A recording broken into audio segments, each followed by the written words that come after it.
লা ইলাহা ইল্লাল্লাহ রাম রাসূলুল্লাহ, লা ইলাহা ইল্লাল্লাহ কৃষ্ণ রাসূলুল্লাহ। প্রথমে এই ভিডিওটা দেখেন, একটা বাইঞ্চুত মুলবি মাথায় টুপি পরে পাঞ্জাবি পরে কিভাবে দেখেন মূর্তি পূজা করতেছে দেখেন। তো এই পূজা করাতে ভাই আমার কোনো সমস্যা নাই, পূজা সবাই করতে পারে, কিন্তু এই মুন্সিটা হ্যাঁ দেখেন আমাদের কোরআন সম্পর্কে কিভাবে উল্টাপাল্টা কথা বলে, যেটা জানে না ওইটা নিয়ে কথা বলে। প্রথমে এই ভিডিওটা দেখে নেন।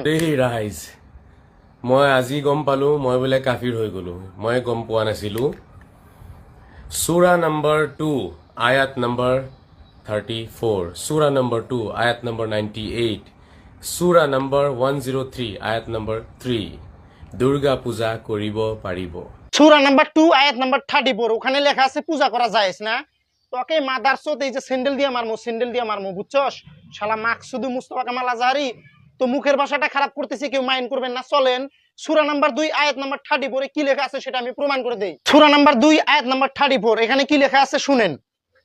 ওয়া ইস কুলনা লিল মালাইকাতিসজুদু লিহা দামা ফাসাজদু ইল্লাহ ইবলিসা আবা ওয়াস্তাকবারা ওয়া কানা মিনাল কাফিরিন। এর মানে হলো, আর যখন আমি ফেরেশতাদেরকে বললাম তোমরা আদমকে সিজদা করো, তখন তারা সিজদা করলো ইবলিস ছাড়া, সে অধিকার করলো এবং অহংকার করলো, আর সে হলো কাফিরদের অন্তর্ভুক্ত।